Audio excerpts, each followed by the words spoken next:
The second run was shorter and uglier. Enemy fire was closer. The clearing looked worse: craters, smoke, bodies no one had time to move. One kid climbed in, missing an arm below the elbow.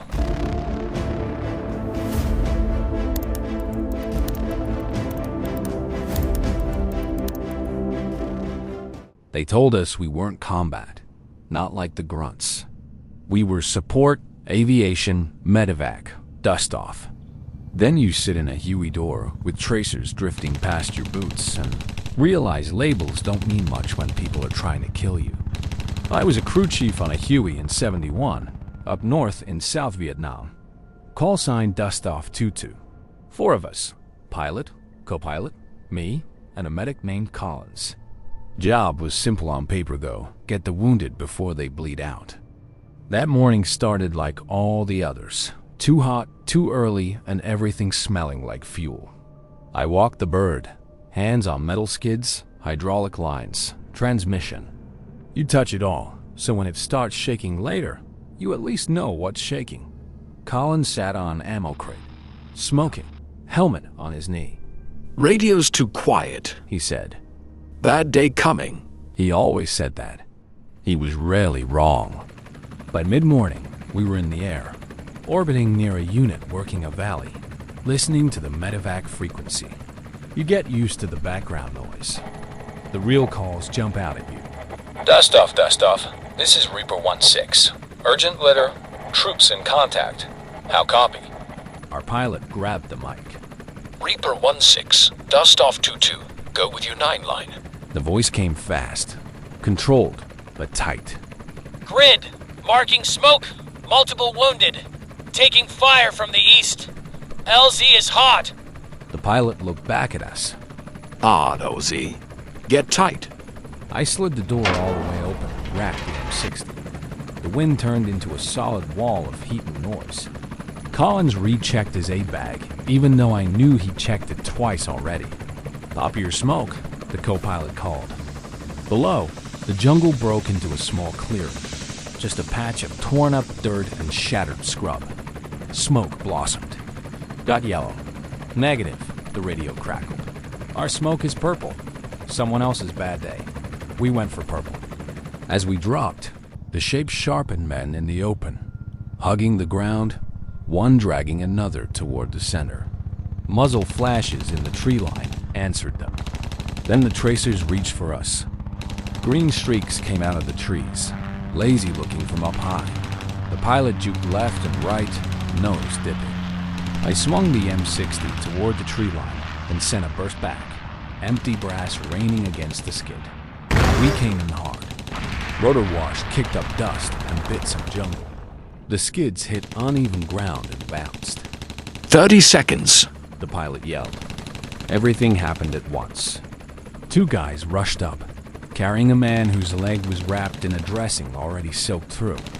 Blood dripped off him in a steady line. Another dragged a buddy on a poncho like a sled. "Head wound! Chest wound!" "He can't breathe," someone shouted. "Put them here," Collins snapped, all business. He slapped a dressing over the sucking chest wound, taped it down sloppy but tight. "You hold this. Don't let it move." I fired short bursts into the tree line, trying to keep heads down. The belt burned my fingers. The air was dust and smoke and that metallic smell of blood and hot metal. 2 more. A soldier half carried, half shoved another casualty toward us. "We're out of room," I shouted. "Make room," Collins said, without looking up. We did. You always do. 5 guys on the floor now, gear piled around them. Someone crouched in the doorway, still firing out as we loaded. Up, we're full," I yelled. The pilot pulled pitch, and the Huey clawed into the air, heavy and slow. You could feel every extra pound in the way the ship vibrated. Tracers arced under us instead of through us. Good enough. Inside, it was controlled chaos. Collins moved from one body to the next, gloved hands slick. "He's breathing." "He's not." He checked another. "Pulse, you feel that?" "Good. Hold pressure here. Don't look at the wound. Just press." The kid doing what he said had tears cutting lines through the dirt on his face, but his hands stayed locked on his friend's leg. The man with the chest wound gasped, eyes wide. "I can't," You're on the bird. Collins said, leaning close. You're going to a hospital. That's the only thing you need to know. Keep breathing. We flew low, skimming the terrain, trying to stay under anything heavier than small arms. The rotors thumped, the frame rattled, and in that noise you could still hear small broken sounds from the floor. Landing at the field hospital felt almost gentle. The second we touched down, medics were at the doors, sliding litters under bodies, barking out injuries just W leg, chest wound. Head trauma. Then they were gone with them, rushing toward the big white tent with the red cross. For a moment, the Huey was empty except for me and Collins and the echo of what had just happened. "You good?" I asked.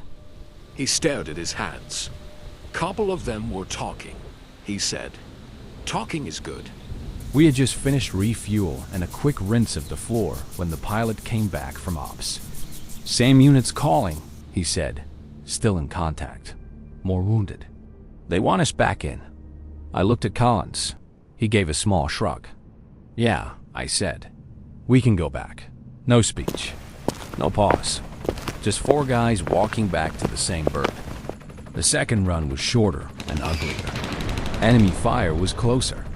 The clearing looked worse craters, smoke, bodies no one had time to move. One kid climbed in missing an arm below the elbow, tourniquet high and tight. "My watch was on that arm," he said numbly. "Army owes you a new one," Collins answered, already checking the stump. "We'll make them pay." The kid actually cracked a laugh before the pain caught up. By late afternoon, the calls slowed. Either the enemy pulled back or our guys did. The radio went back to background noise. We shut down at dusk.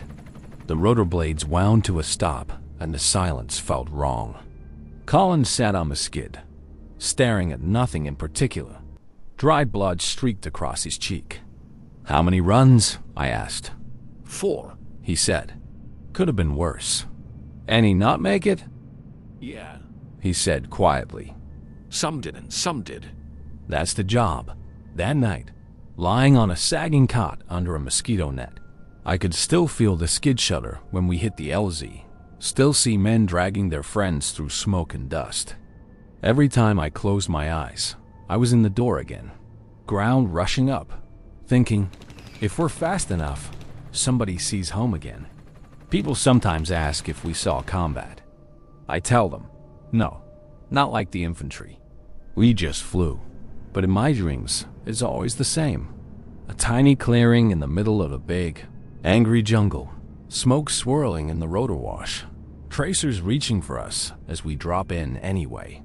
That little slice of time between landing and lifting off, that's where Dustoff lived. And part of me never left it.